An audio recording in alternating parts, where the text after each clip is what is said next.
All right, so you may want to turn your videos off if that's a problem, but anyway, we're recording this and we will get it posted on the website over the weekend. The other thing I want to let you know is the recording from the February 18th talk on Core Labs has been posted, and I will be posting all the slides from that talk later today, so you'll be able to find those slides on the Innovate Bio website. In fact, I'm going to show you really quick where you can find them. If you go to innovatebio.org, and if you scroll down to see where it says presentations and click presentations, you can see it says opening a new door into biotechnology careers, and that's the presentation, and you'll find the slides there as well. Okay, a couple other details. We do have, this is part of an ongoing series on ATE project talks. So today, we already talked about what the talks are going to be today, but next week we're going to have some great talks as well. Karen Leong and James Lewis from City College of San Francisco are going to talk about developing and disseminating trainings and tools for building inclusive laboratory environments, a great thing to aspire to.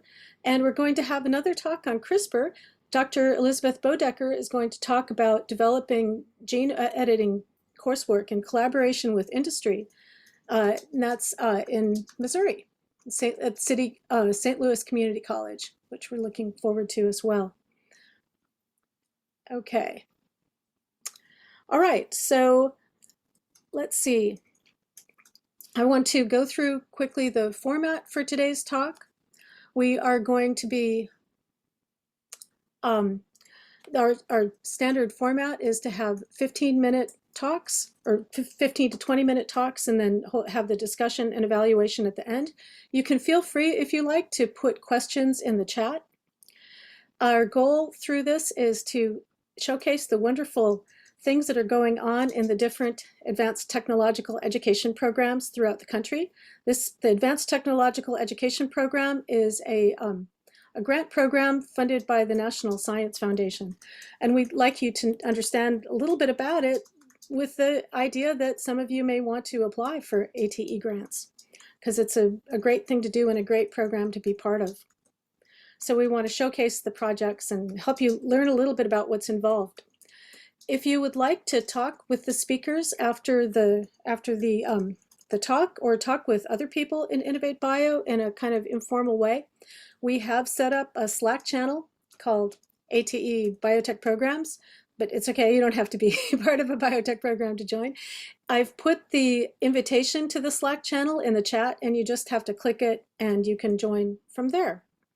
These invitations, by the way, do have an expiration date, and they will, this one will expire in 6 days, but if you don't accept it in 6 days, it's okay. You can email me and I can send you another. All right, and then once you get into it, you can go to the channel browser and join the ATE Project Talks channel to ask questions. One other thing, I want to let you know that there will be an evaluation at the end.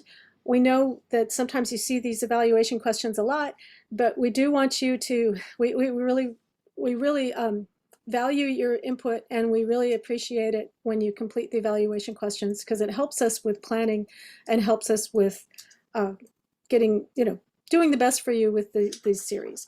And I will be putting the evaluation link into chat as well.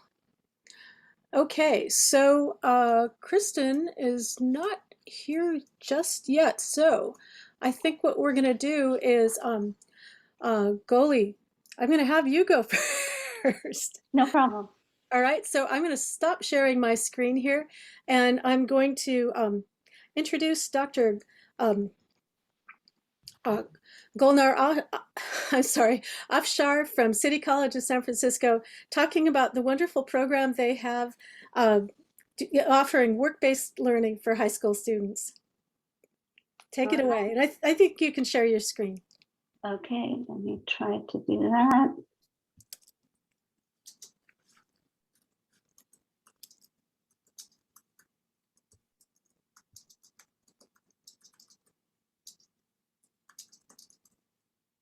All right. Thank you, Sandy, for that introduction. And so my name is Guli Afshar, and together with my colleague, Dr. Karin Zimmerman, we are co-PIs of this new NSF ATE grant, trying to provide work-based experiences for high school students in biotechnology. So a little bit about us. Most people know where we are, City College of San Francisco, right in the city of San Francisco. This is where, there's a, as you all know, there's a very high number of biotech companies and organizations in the Bay Area. These numbers are from the latest report by Biocom from 2021. More than 4,000 biotech-related companies and organizations in the Bay Area. And this number is increasing every day. I feel like every time I'm driving around, I see a new building popping up, a new sign of a new biotech company, and the older ones are expanding and hiring. So more than 400,000 jobs in biotech area in the area in the Bay Area, and about more than 3,000 job openings for biological technicians, like research assistants or lab assistants, who which are the types of jobs that our students will be appropriate for. So a little bit about City College and our programs. So similar to other biotech programs that are offered in community college settings, we are a very hands-on program. That is, most of our classes are laboratory classes. We train students to become technicians and work in the workforce. So we provide training for them to learn about the basic lab skills and some of the more advanced lab skills as well. And we also provide a couple of different types of internships for our students, so they get a chance to experience real work environments. And we, throughout the semester, we have several different types of networking events that we put together for our students so that they get a chance to meet professionals in the field and learn from their experience as well. Our students can finish the program in 2 years and get an AS degree. If they're interested in certificates, they can get a certificate in 2 semesters if they they have the time to finish the classes. One thing about our students is the demographic of our students is that they are normally older. They're mostly in their late 20s, early 30s. Roughly about half of them don't have a degree in sciences. They either have no degrees or they have degrees in other fields. And another half, roughly 50% of our students actually do come to us with a bachelor degree or sometimes even higher in sciences like biology, biological sciences, and chemistry. And they just come to our program because they need that hands-on experience. They want to learn some lab skills and do an internship, and so that they can get a job and enter the workforce.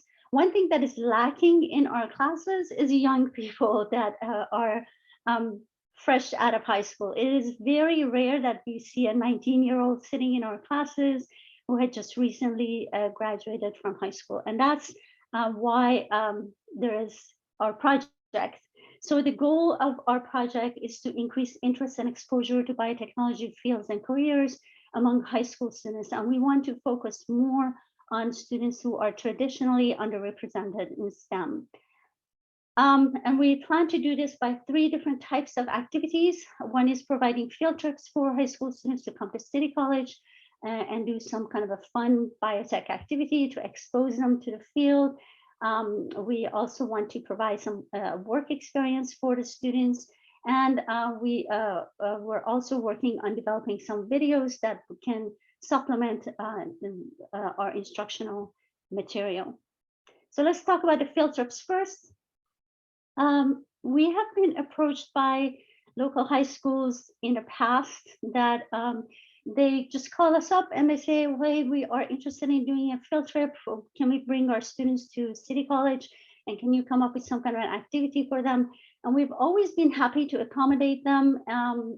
But it has never been very organized. It's kind of like, they call us and we put something together. We have a couple of standard activities that we put together for them. But we thought with the funding from this grant, maybe we can be a little bit more intentional and plan it a little bit better. So the idea is that we want to talk to the teachers ahead of time learn about what they teach in their classes, what are the topics that are being covered in class, what is the level of their students, so that we can come up with an activity that is more appropriate for that class. And the plan is to make the activity more of a lesson plan. That is, it is accompanied with a little bit of maybe lecture or maybe an accompanied video to provide some background information about the science involved. We will do an activity, and then if there are any results or data, we will talk about the analysis of the data, and the students will reflect about what they learned from this exercise. And at the same time, we want them to get a tour of City College and learn about the different opportunities available at City College, so that they can take advantage of it, and trying to encourage them to do so. Unfortunately, because of COVID, we haven't been able to host any students at City College yet. The restrictions are relaxing a little bit, so we're hoping to get something going maybe in April with a couple of different schools. But what we did do is that we actually ended up visiting their school. So instead of they coming to us, which was our original plan, we ended up going to their school because just of the logistics, it was just easier. But because the way that high school periods are scheduled, we had to divide the activity in 3 different days. So I went to a local high school, Galileo High School, for 3 days. And we did an ELISA experiment with them. So we talked about ELISA, what are antibodies, what are antigens, what are some applications, how does it work? We talked about the different COVID testing kits that are based on ELISA. So we talked a little bit about that, and then they did a little activity when we pretended to measure the amount of antibody against SARS coronavirus 2 in the blood of a patient. So that was the activity, and they came up with, we had some data that they put together and graphed it, and we talked and analyzed the graph. So that's basically a type of activity that we like to do with the students. We are also working to create a video based on this activity as well. All right. So the second part of the project is summer work experience. And what that is, again, in the past, we've been approached by San Francisco Unified School District, which we have a really good working relationship with. And they've always asked us to help them find internship for their students. We have a pretty good internship program for our college students, but it's really difficult to find internship for high school students because of their young age and safety concerns. So we thought, why don't we create an internship for them? So that's basically what this is. The plan is for them to come to City College during summer for 5 weeks. They will be coming to the lab Monday, Wednesday, Friday, working 5 days a week, and they will be working for us. That is, they will be purifying plasmid DNA for us that we normally use for our classes during the semester. So they will actually do something for us, and we will pay them for that. But because these students are, they may not have very too much background in laboratory experience, so we need to start from the very beginning. That is, pipetting, measuring, using the equipment, and then eventually they will be purifying some plasmid DNA for us that we will use. And the idea is that we use GMP and GLP, and they will gain some basic lab skills. And we will use standard operating procedures written in a standard industry format, and we will do quality control tests, documentation, and all of that. And hopefully they will learn something and at the same time have fun. We actually did this, we piloted this program last summer. This was before our funding started from NSF. So this was with a different funding that we put this together. We had a group of high school students that were mostly African American, and they were from different high schools in San Francisco area. And so some of them knew each other, some of them didn't, but it just turned out to be really a fun 3 weeks. We did it for 3 weeks last summer. And like I said, we started from the very basic, and then we got some purified plasmid DNA out of it as well. At the same time that they are doing lab work. We're also requiring them to take a class, a seminar class at City College, which Karen Leon teaches, and I believe she is on the call today. And what that is that we have guest speakers that talk about their careers in biotechnology. And so that way the students get some exposure to different types of careers in biotech as well. So we learned a lot from the experience last summer. Some things worked really well and some things did not work too well. And so we are thinking how we can improve for next summer. We have another cohort of students joining us. The next group is going to be from the students that are from Pacific Islander and Native American backgrounds. And one thing we did learn that worked really well, and I thought I like to continue doing it, is having a counselor or a teacher together coming to the program, to the school. So here in the picture, this is Marcus. Marcus was not one of the students. He was a counselor who accompanied the students. He came almost every day. He wasn't there every day, but almost every day. And he had a really good relationship with the students. They felt very comfortable talking to him, and he was just a good support to have. And we will definitely repeat doing that next summer as well.